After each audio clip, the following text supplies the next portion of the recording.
Hello, bienvenue dans le dojo. Comme vous avez pu le constater, le rythme des vidéos a pas mal ralenti ces derniers temps parce que le rythme de mes cours, lui, a pas mal augmenté. Donc pour ceux qui ne le savent pas, je suis lead animateur 3D freelance et je suis aussi intervenant en école. Ça va faire maintenant 7-8 écoles dans lesquelles j'interviens entre Paris et Lyon cette année. Et c'est super intéressant parce que ça me permet de voir un peu les différentes méthodes pédagogiques. J'enseigne différentes matières, que ce soit l'animation 3D, je fais du suivi de projet, on voit aussi de la direction artistique pour travailler l'œil, du concept art, on voit aussi tout ce qui est UX, UI, donc pour vraiment approfondir le côté expérience de jeu vidéo. Et il y a à côté de ça aussi mes coachings de recherche d'emploi qui ont démarré maintenant. Donc je suis plutôt aussi content du résultat, je vous montrerai un peu l'avancée à ce niveau-là sur les réseaux sociaux et peut-être en vidéo aussi de qu'est-ce que ça donne avec mes élèves que je coach. Pour voir un peu, pour vous voyez concrètement les résultats, quoi, de la méthode. Et donc voilà. Tout ça fait que, en ce moment, c'est plutôt blindé. Mais c'est très stimulant tout ça parce que ça me permet de voir pas mal d'erreurs communes qu'ont les étudiants. Notamment, par exemple, dans la méthode d'animation 3D. C'est-à-dire comment ils approchent et comment ils créent une animation 3D. Et c'est ce qu'on va voir spécifiquement dans cette vidéo. C'est-à-dire, moi, je vais vous montrer mon workflow d'animation, comment j'aborde un shot, spécialement pour de la body mécanique. Donc, vous verrez comment faire une animation de ce type-là. Donc ça, c'est un flip side, un flip sur le côté, avec un peu d'attitude. Et nous allons voir toutes les étapes justement pour faire ce petit exercice de body mécanique qui demande pas mal de rigueur pour obtenir vraiment un résultat satisfaisant. On va passer par les étapes avant l'animation, pendant l'animation et après l'animation. Donc voilà, pour cet exercice, j'avais plusieurs notions en tête, donc c'est important aussi que vous réfléchissiez aussi par notion. Moi là, je voulais vraiment m'appliquer sur la body mécanique, pas partir sur un exercice qui est trop long. Voilà, quelques secondes, maximum, allez, 5 secondes. Et l'objectif aussi, c'était derrière de faire quelque chose qui sorte un peu de l'ordinaire au niveau de l'attitude du saut, le personnaliser un peu plus. Donc voilà, c'est plus un mouvement agile, rapide, acrobatique que j'avais envie de faire moi. Qui change un peu de un simple parcours comme on a l'habitude de le voir. Donc j'ai un peu fouillé. Je regardais un peu donc les différentes références. Donc ça prend du temps, hein. Moi j'ai pris peut-être une bonne heure pour trouver la bonne référence qu'il me fallait. Au moment je suis tombé donc sur celle-là.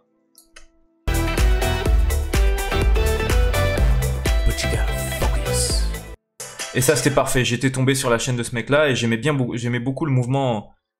Déjà le mouvement de base du flip qui est cool, en plus c'est sur un angle fixe. Et en plus de ça, il fait ce petit geste à la fin que je trouvais super cool. Donc là mon objectif ça va être de reproduire ces mouvements là pour travailler un peu mon œil aussi, et avoir vraiment une animation propre aux petits oignons sur un court espace de temps, avec une caméra fixe. Donc ce que je vais faire, une fois que j'ai trouvé ma vidéo, c'est la télécharger, en passant par une petite application qui est simple, hein, qui est directement sur votre navigateur. Alors je sais que ça marche sur Google Chrome, à vérifier comment ça fonctionne sur les autres navigateurs web. Tout ce que vous avez à faire en fait, c'est rajouter 2 S derrière le Y de YouTube sur la barre d'adresse, et il va vous emmener du coup sur ce site internet. Il va vous charger la vidéo. Ça arrive des fois que sur certaines vidéos ça ne fonctionne pas.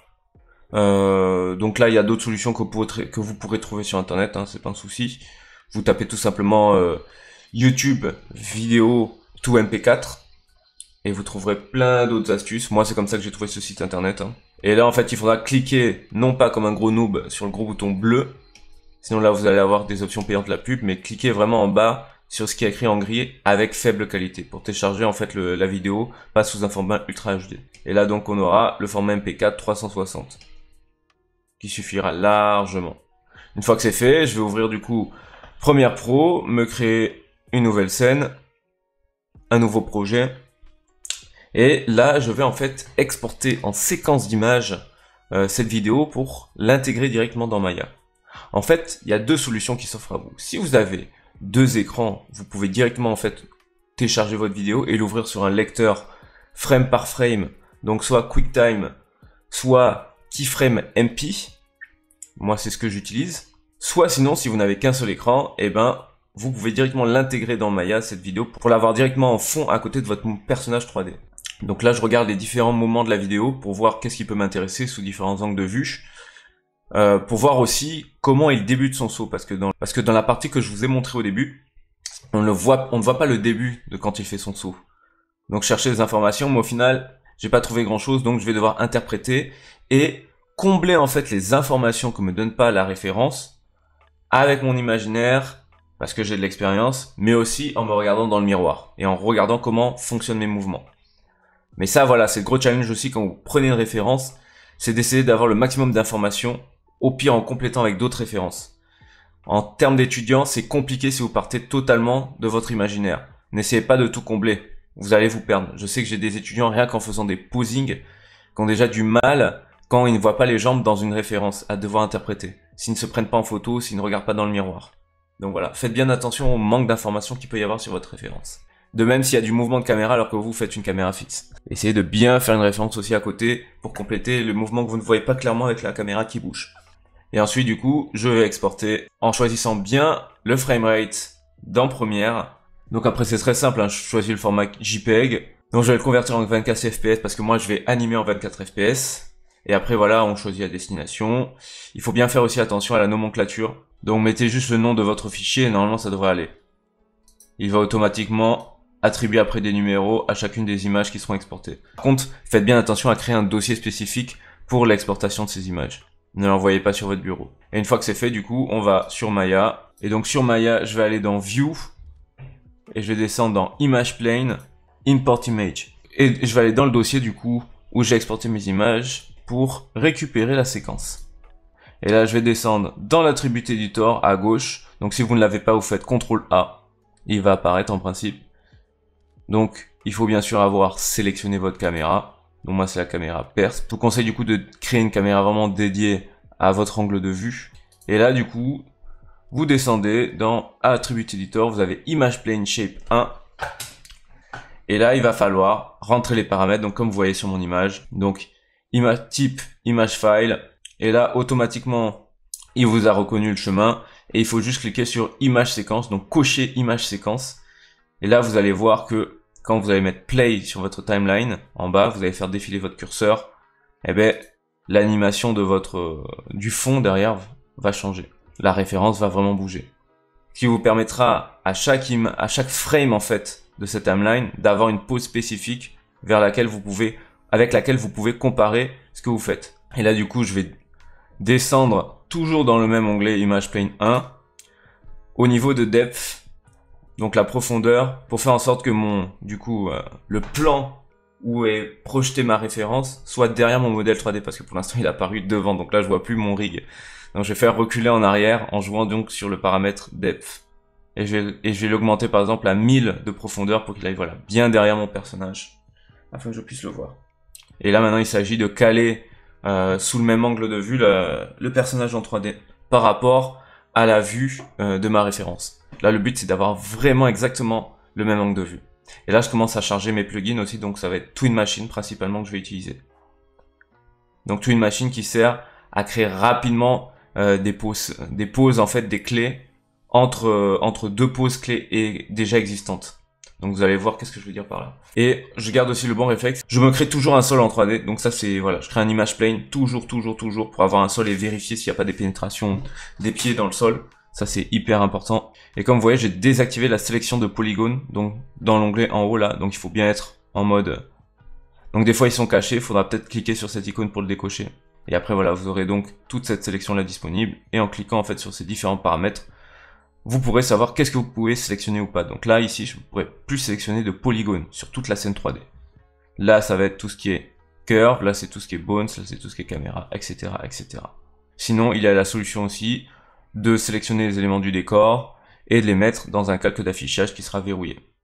Donc toujours après, dans l'onglet Image Plane Shape 1, où on a fait tous nos réglages, on descend un peu, et là, sous Fit to Resolution Gate et Fit to Frame Gate, vous avez Offset, qui va vous permettre de jouer sur le placement de votre référence en hauteur et en largeur. Et donc là, je vais commencer à faire la pose la plus importante d'une animation, c'est la toute première pose. Donc je vais mettre mon personnage dans une pose relax de départ, au niveau des doigts, au niveau de tout, qu'il ait une pose normale en fait. Donc on détend tout, les épaules, l'avant-bras. Ça va aller aussi au niveau des pieds qui de base en fait les pieds sont parallèles. Et pour le coup, ben moi... je les ouvre toujours légèrement sur le côté. C'est comme ça qu'on est naturellement, mettez-vous debout, vous verrez. Donc là, si on regarde la référence et qu'on se concentre uniquement sur le bas du corps, ce qu'on peut voir, c'est que mon personnage va faire un petit saut d'abord pour prendre un peu d'élan, et dès qu'il pose un des pieds, donc il a un pied qui est toujours en retard en l'air, qui va lui permettre de pousser en arrière pour se donner une impulsion. Donc c'est comme quand on court en fait, on pousse le pied vers l'arrière, mais là c'est la même chose, sauf que cette fois le pied va nous permettre de nous donner une propulsion pour faire le flip arrière, pour faire le flip avant, pardon. Et donc, le pied qui est en appui va aller jusqu'à la pointe du pied, et ensuite décoller du sol, et quand le bassin décolle, le personnage se recroqueville pour amplifier l'accélération de son flip, et à l'atterrissage, on a un pied qui arrive quasiment au même moment, puis ensuite, il va se relever, faire un pas en arrière pour reprendre son équilibre, et un dernier pas pour reprendre sa pose, mais un pas très vif, parce que la pose est très dynamique, il y a une attitude que j'aime beaucoup à la fin, et c'est ça ce qu'on va essayer de retranscrire avec la partie basse du corps. Mais il faudra bien faire attention aux détails, c'est-à-dire le timing, à quel moment le pied se pose au sol, comment bougent les chevilles, comment bouge le bassin, est-ce qu'il fait des légers arcs de cercle, est-ce qu'il va à gauche, à droite dans son changement d'appui, comment se passe l'équilibre entre les deux jambes par rapport au bassin, etc., etc. Est-ce qu'il y a une jambe plus devant que l'autre? Voilà, tout ça, ça va influencer le placement et à quel point votre pose sera fidèle à la référence. Et je vais vérifier aussi du coup les moments où quand mon personnage se penche, est-ce que la tête suit directement le corps ou est-ce qu'elle va avoir un léger retard par rapport au bras? Voilà, donc tout ça, ça va être super important. Donc là, il y a un travail aussi d'observation au niveau où il y a des habits, donc il va falloir des fois aussi essayer de deviner.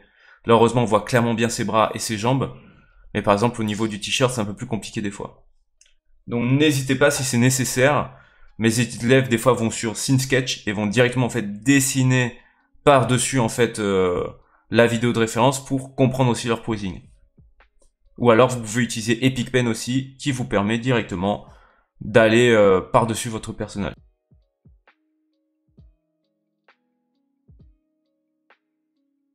Donc là, j'ai créé ma première pose que je modifierai dans tous les cas, mais au moins ça me permet d'avoir une base de départ naturelle. Et là, je commence à attaquer du coup la première pose qui correspond à l'image 1. Donc vous voyez que ma pose basique, je l'ai mise à moins 20, parce que la première pose de ma référence commence à l'image 1.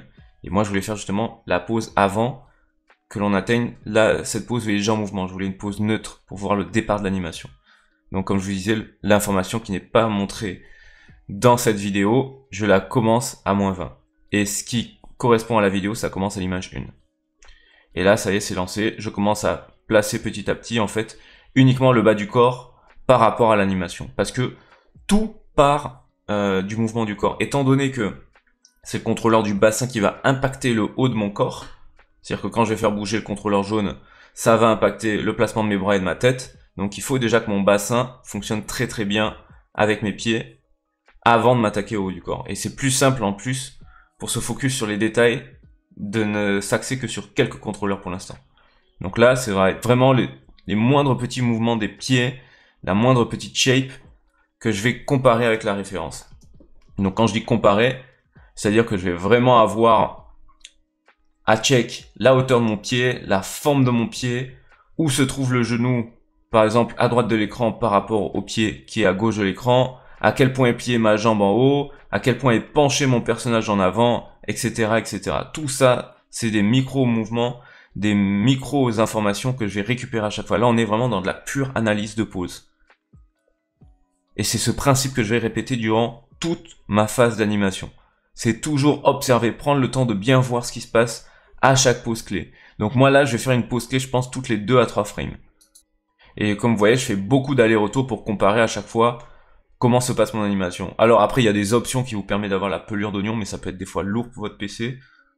Donc entraînez-vous en fait à, comme en fait en animation 2D, à faire des allers-retours. Donc pour ça, moi je me suis fait un raccourci, gauche-droite. Donc si vous vous rappelez pas des raccourcis, j'ai fait une vidéo à ce niveau-là.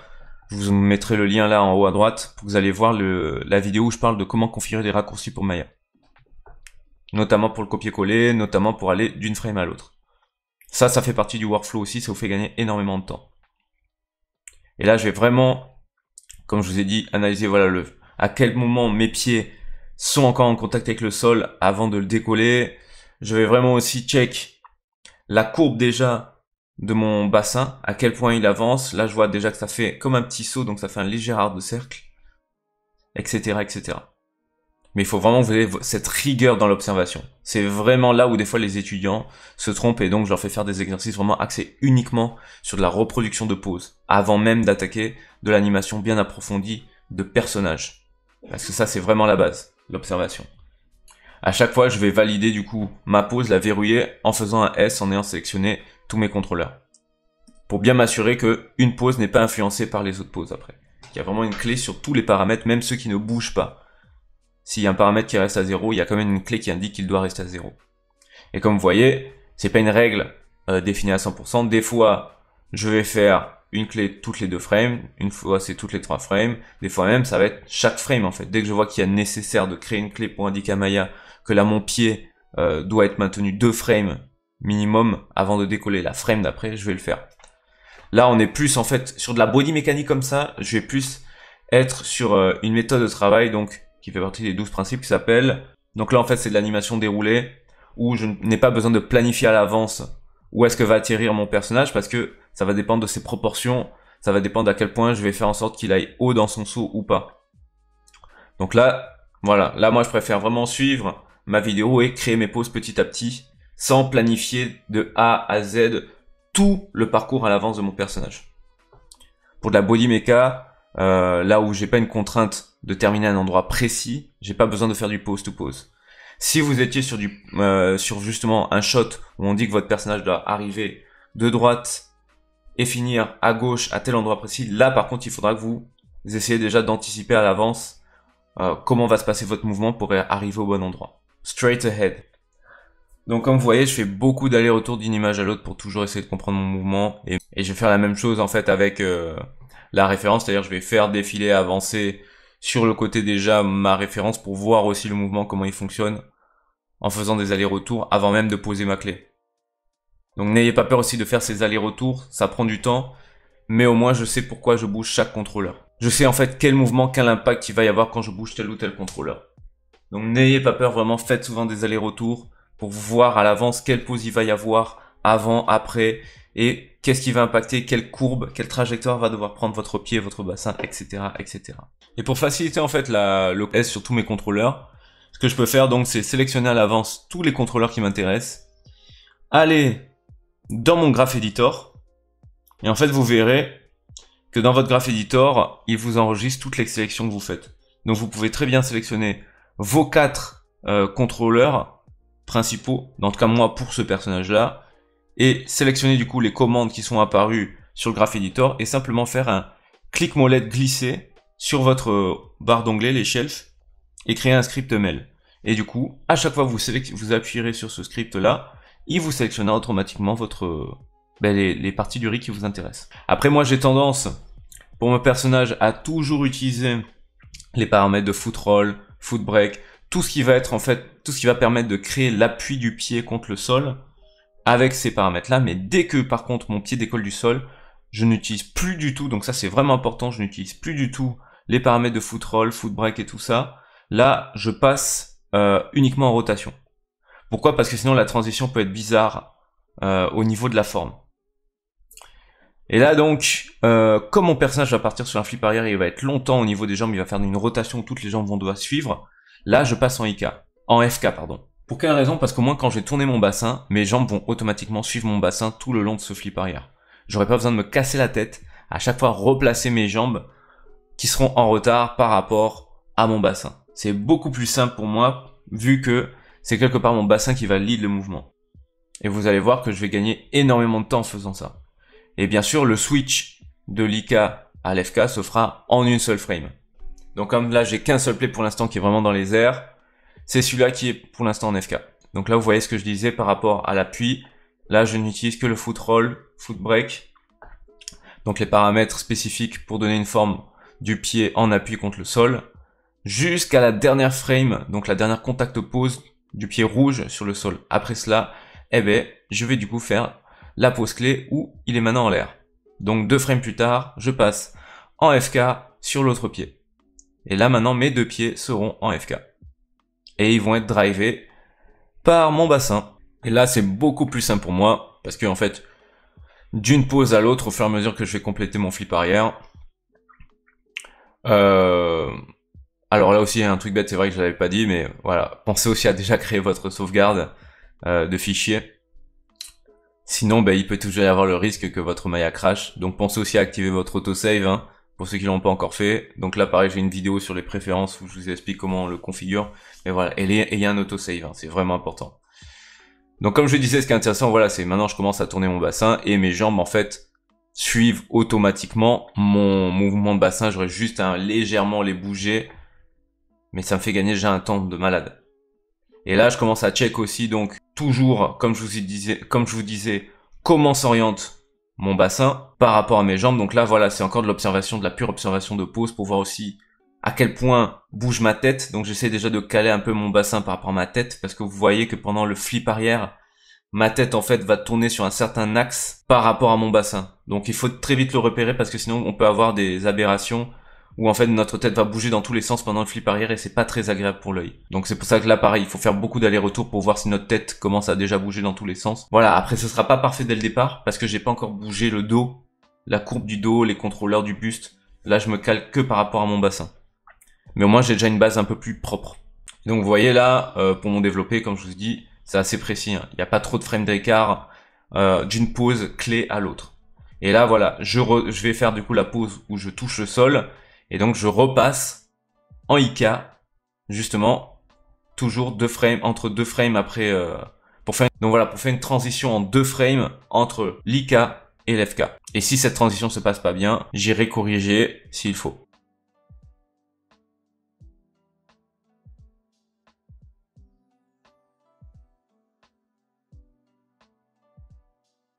Donc là voilà, les 2 pieds sont au sol, on est en IK sur les 2 pieds. Et là l'astuce c'est que je voyais que j'avais du mal à obtenir une bonne pose au niveau de mes genoux, mais c'est parce que si on observe bien, encore une fois, voilà, tout part de l'observation. Si on se focus sur l'image de référence, on voit en fait qu'il y a un pied qui est légèrement derrière l'autre. Ce qui fait que on va avoir un genou qui est au-dessus de l'autre. On a cet effet diagonal des genoux. Mais ça, on ne peut l'avoir que si on recule un pied par rapport à l'autre. Toujours en faisant attention à quel point mon bassin descend et la courbe qu'il suit. D'ailleurs, en parlant de courbe et de trajectoire, n'oubliez pas que vous pouvez vous servir du motion trail. Vous allez voir un peu plus tard, là, moi je vais me servir du motion trail justement pour bien traquer mes arcs. On en revient toujours à l'application des 12 principes d'animation. Donc là, ça va être la trajectoire, le timing, le spacing. On a vu aussi le staging dès le départ. Qu'est-ce que je voulais comme angle de vue? Et là, vous voyez déjà, vous allez voir, il y a une grosse erreur que j'ai faite, que je vais devoir corriger à un moment, qui m'a fait perdre un peu de temps en parlant de staging.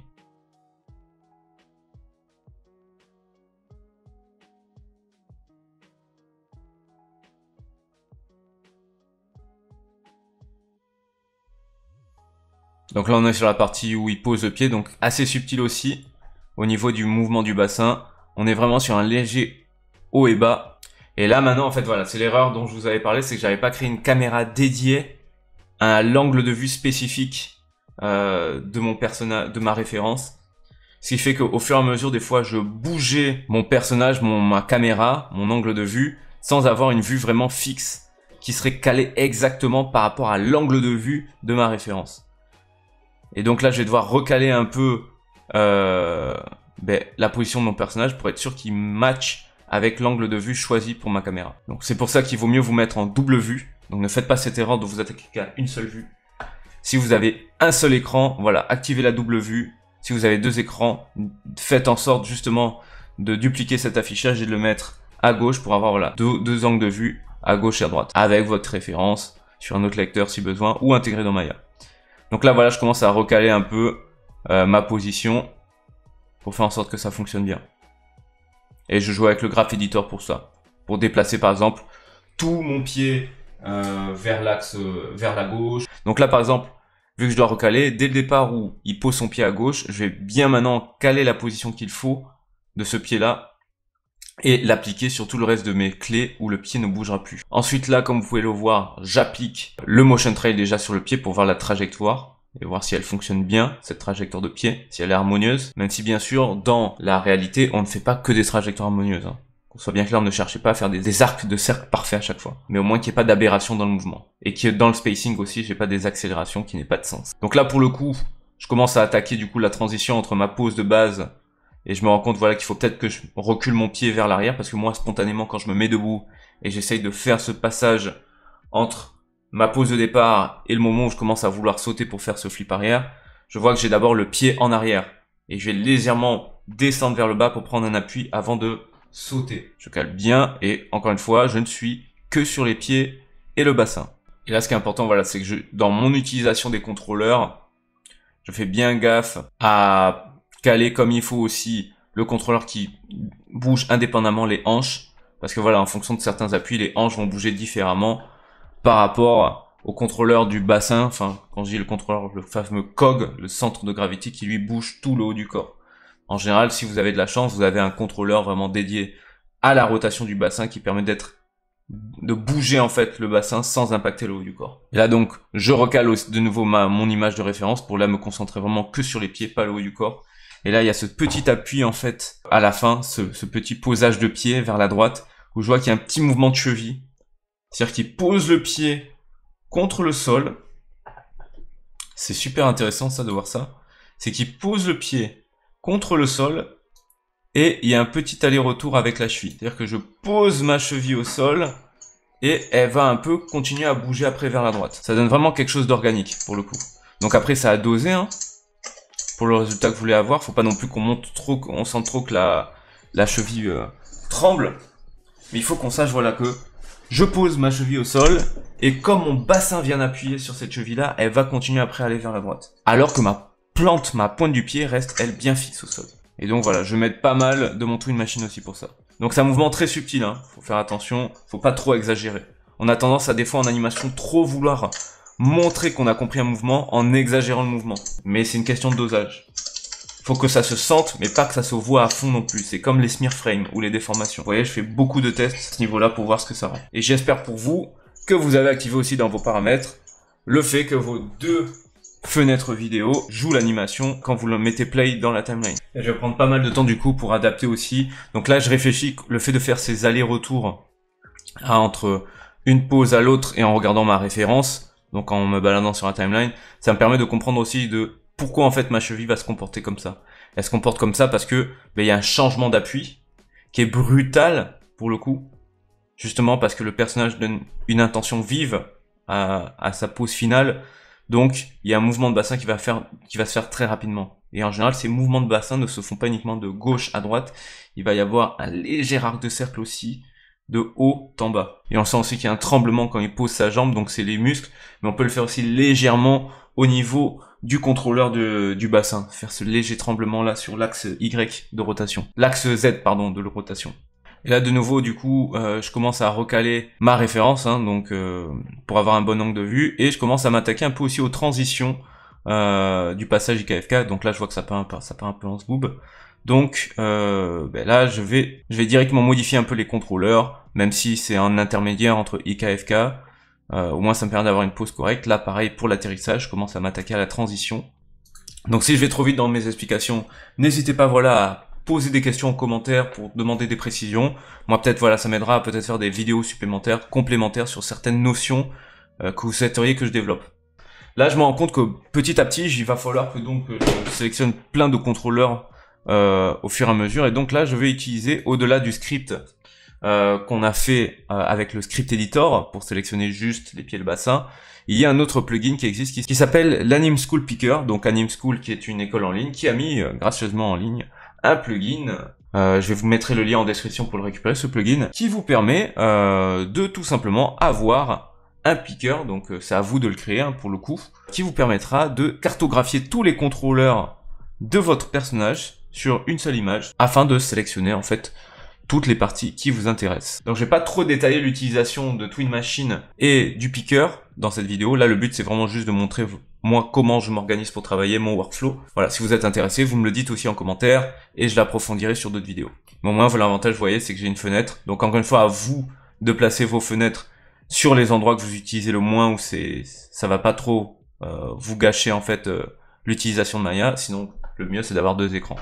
Et là pour le coup, voilà, toujours je fais en sorte de resizer un peu mes fenêtres de plugin pour être sûr voilà que j'ai le strict minimum d'espace qu'il me faut pour l'utiliser. Et donc là ce qui est intéressant avec ce picker, donc c'est un picker qui est fourni directement avec la suite Body Mechanics Pack Rig. Et donc voilà, cette suite de Body Mechanics Rig Pack qui a été faite par donc un animateur technique qui s'appelle Joe Daniels est livrée avec justement un picker qui peut être applicable directement sur l'Animation School Picker, qui est très pratique parce que vous avez des presets même pour sectionner tout le bras, tout le corps, tout le haut du corps. Mais après voilà, vous pouvez très bien aussi créer votre propre picker. C'est vraiment pas si compliqué que ça. Surtout si vous avez pour envie d'utiliser souvent le même rig, il vaut mieux que vous ayez un picker dédié à ce rig là, pour gagner du temps. Encore une fois, là le but c'est d'avoir des outils qui vous font gagner du temps et du confort de travail. Donc ça implique les raccourcis et ça implique les plugins. Et toute cette phase de préparation que j'ai fait au départ de mon travail, donc c'est-à-dire placer la caméra comme il faut, en créer une deuxième, me mettre en double fenêtre, mettre la vidéo si nécessaire de référence en image séquence dans Maya, etc., etc.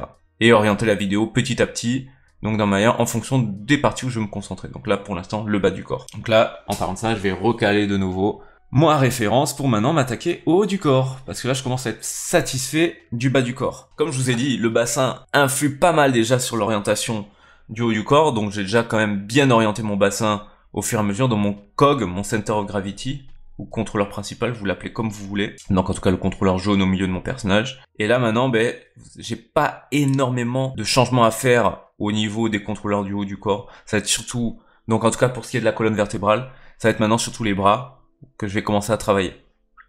Parce qu'il y a vraiment cet effet de levier en fait que le personnage va faire avec le bras pour se pousser vers l'arrière, pour se propulser vers l'arrière. Donc avec le bras gauche.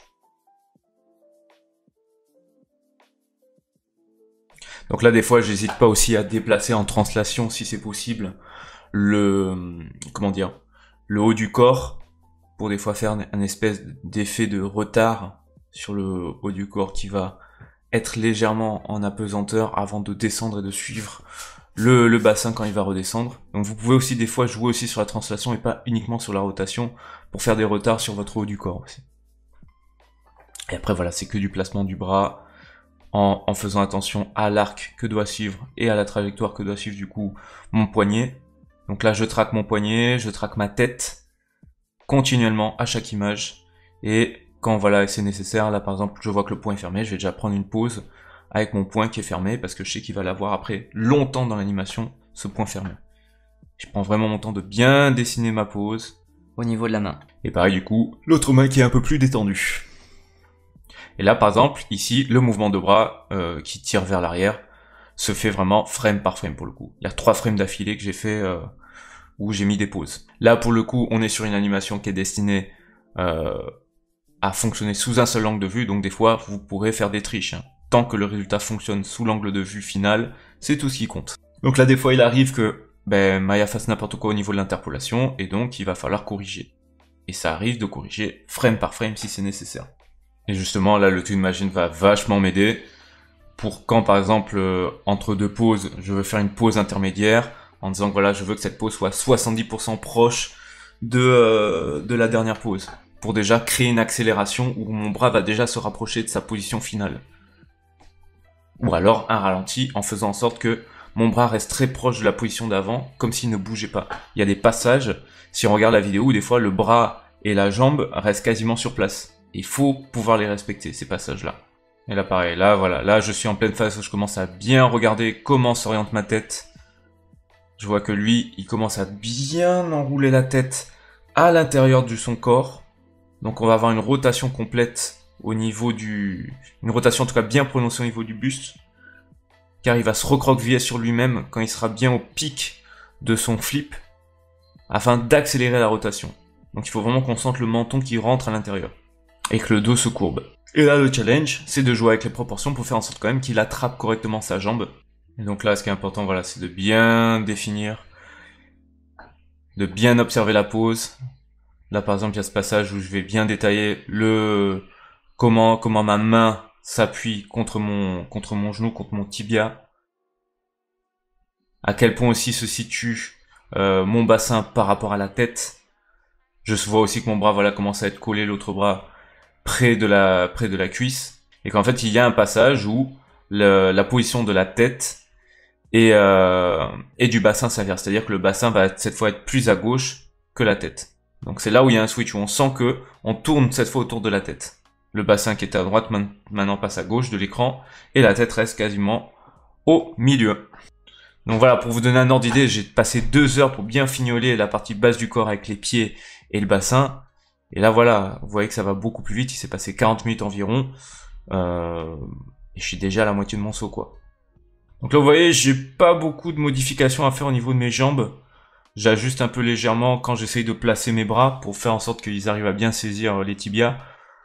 Mais sinon, à part ça, voilà, hein, on est vraiment propre là pour le coup. Et là maintenant, je fais bien attention à comment se comporte ma tête, à quel moment en fait mon personnage va commencer à regarder le sol à la fin de son flip sur le côté, et qui a aussi une bonne trajectoire au niveau de la tête, comme je vous ai dit, au niveau de la tête et au niveau du bassin, qui est pas en fait de... Donc je vais faire des allers-retours pour sentir si ma tête fait quelque chose de fluide au niveau de son spacing. Et là je me rends compte que, ben justement, vu que j'ai ajusté maintenant la position de mon dos, de ma tête, ben il va falloir que j'ai décalé un peu plus tout vers la droite, parce que j'avais fait trop avancer sur le côté mon personnage sur le flip. Donc c'est pour ça que c'est compliqué de planifier à l'avance sur ce genre de mouvement, parce que voilà, là pour le coup, l'animation est organique, donc à chaque fois je vais modifier légèrement certaines choses, et donc ça va impacter un peu le reste. Notamment au niveau de la tête, mais ça se corrige très rapidement. Vous allez voir là, je vais juste recaler en fait la position de mes pieds, et forcément, à partir de ça, sur mon graph editor, sera simple à corriger, car une fois que mon pied est posé, par exemple à telle coordonnée, ben en fait j'ai plus qu'à décaler toutes mes clés sur mon graph editor, qui sont après celle-ci, après celle-là en tout cas, qui est sur le sol et qui a été modifiée, pour que ça corresponde d'un point de vue par exemple translation X ou translation Y. Je sais pas si c'est clair, n'hésitez pas à me le dire en commentaire. Et c'est la même chose en fait, je décale par exemple mon bassin plus vers la droite, ben je sais que la clé qui est après sera légèrement normalement à la même position, donc je vais pouvoir décaler toutes mes clés en translate Z qui est après celle-ci pour me rapprocher de la position, de la nouvelle coordonnée. Et ça va impacter tout le reste de mon animation et tout sera recalé. Et ça peut se faire pour tous les types de transformations, que ce soit de la rotation, du scale ou du translate. Et là je continue à travailler un peu voilà la forme de mes mains, on n'oublie pas. Et là maintenant je passe à la phase où il se relève. Et là donc, je sens que mon buste commence aussi à s'aligner un peu avec mon bassin, donc progressivement en fait ma tête va être, si on trace en fait des lignes verticales, alignée avec mon bassin à un moment. Donc il va falloir que je traque le bon moment sur lequel ça va se faire. Et je fais toujours attention à voilà comment se situe ma main par rapport à ma tête. Là je vois que la tête nous regarde, donc là pareil je vais caler la tête. Donc toujours ce principe qui se répète tout le long de mon animation, ce principe d'observation, de position des membres les uns par rapport aux autres. C'est la même chose que quand vous faites du modèle vivant, quand vous dessinez, quand vous allez observer un objet, il faut le faire dans les moindres détails. Il faut que vous ayez une espèce de grille qui vous permet de voir la position de tous les membres du corps, tout ce qui va apparaître dans votre image. Là progressivement je fais en sorte de bien essayer de garder ce côté un peu nonchalant dans sa pose. Au niveau du torse il est assez relax. Les épaules se détendent, et là, il faut aussi que j'arrive à conserver cette courbe, cette fameuse trajectoire, en fait, du bras. Là, on détend bien les doigts. Tout le côté détendu doit se sentir, quoi, que ce soit dans les épaules, dans les doigts. Là, il a carrément la main qui se retourne, donc la main à droite de l'écran. Et on n'oublie pas, bien sûr, on fait à chaque fois un S pour verrouiller les poses. Quand on sait que, par exemple, notre bras ne doit pas bouger en rotation à telle image, il faut faire un S pour être sûr que Maya l'ait pris en compte. Sinon, votre pose risque d'être influencée par la pose suivante. Donc là voilà, là c'est une pose d'attitude très forte. Donc je n'hésite pas aussi à switcher de mode de référentiel, c'est-à-dire est-ce que je fais des rotations en Word, en Object, des translations en Object ou en Word. Ça aussi c'est important, donc là pareil j'en parle dans cette vidéo-là. N'hésitez pas à aller voir pour plus d'informations là-dessus.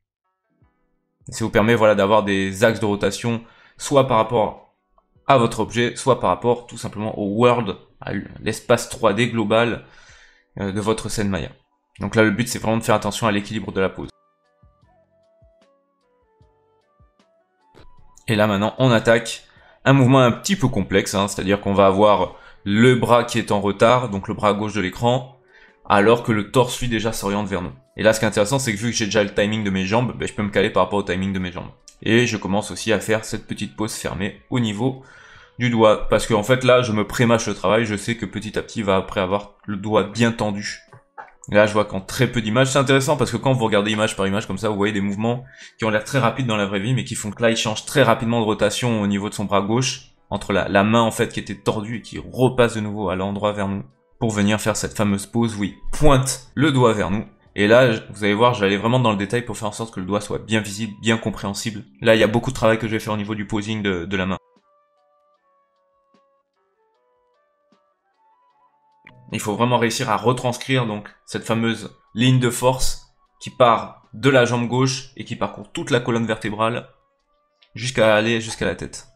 Donc là, voilà, je commence à bien détailler ma position du doigt, quitte à tricher un peu par rapport à la référence pour avoir plus de lisibilité sur mon doigt. Si vous voyez des choses voilà qui des fois sont aberrantes, faites confiance aussi à votre instinct quoi, et essayez de modifier la référence quand c'est nécessaire. Donc là voilà, je commence à bien ajuster la pose pour avoir vraiment ce feeling de S au niveau de la ligne de force. Et là après, je commence à travailler aussi le petit retard au niveau du cou. Vous voyez qu'il y a un à-coup en fait quand il finit sa pose, où il y a un petit retard. Le cou va en fait aller très à gauche et revenir légèrement après vers le centre. Donc ça aussi, c'était une petite nuance, un petit polish, un petit détail à rajouter. Et après voilà, faire en sorte que la tête soit toujours bien orientée vers nous quand c'est nécessaire. En jouant sur le cou et en jouant sur l'orientation de la tête. Donc je fais la même chose pour la partie du début aussi, où je m'occupe maintenant de la tête, pour faire en sorte que la tête regarde déjà à l'avance le sol avant de sauter. Et là, après je commence à mettre mes arcs. Et là je vois que j'ai un souci au niveau de mon bassin, qui reste un peu trop sur place. Donc là on est vraiment sur la phase de polish, de détail au niveau du bassin, et donc voilà, je corrige pour faire en sorte que on a un effet ralenti certes au niveau du bassin à un moment, mais il faut qu'il continue à avancer quand même, progressivement. Et là après, à la fin, j'ajuste aussi le posing de mes doigts. Vraiment pour avoir ce côté dynamique. Et voilà. Et à la fin, je suis assez content du résultat, je mets bien ma référence à côté pour voir ce que ça donne. Je vois que ça manque un peu d'impact quand il se relève, donc je modifie un peu les poses pour accélérer la montée, parce que vous voyez j'avais mis trop de frames sans clé, donc là je vais un peu plus détailler ça, pour faire en sorte qu'on ressente plus qu'il remonte rapidement, et voilà quoi. Voilà pour les petits détails, donc j'ajuste encore légèrement le cou parce que je trouvais qu'il était un peu trop exagéré. À vous de me dire ce que vous en pensez. Est-ce que pour vous j'ai trop exagéré le mouvement du cou? Est-ce que pour vous j'ai bien collé à la vidéo de référence? Est-ce qu'il y a des choses, des détails qui vous sautent aux yeux que j'ai zappé? Je serais curieux d'avoir votre avis. Mais voilà globalement. Donc si on récapitule les différentes étapes, on a déjà d'avoir une idée claire de ce qu'on veut faire au niveau du shot, des intentions, des notions qu'on veut travailler. C'est la même chose que des exercices de musculation, on veut travailler certains muscles, mais là c'est la même chose, on veut travailler certaines notions par rapport à un exercice spécifique. Et ensuite, on va préparer notre travail en cherchant des références adéquates, en ayant le maximum d'informations possible.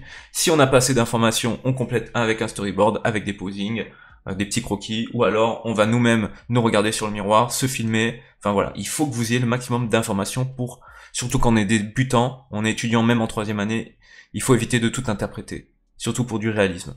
Ensuite, on prépare la scène.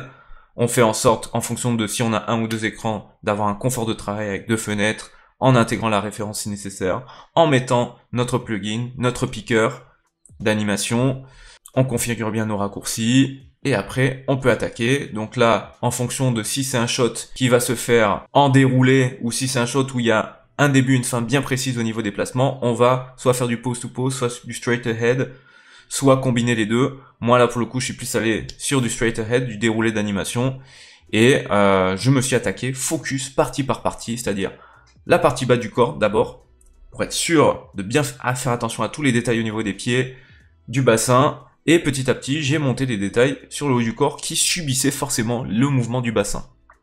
Et après on a fait du polish, on a traqué les arcs, les petits détails au niveau des positions, des lignes de force, et comme vous voyez, à chaque fois que je fais une pose, j'ai ce travail d'analyse de tout le posing que je vois sur ma référence.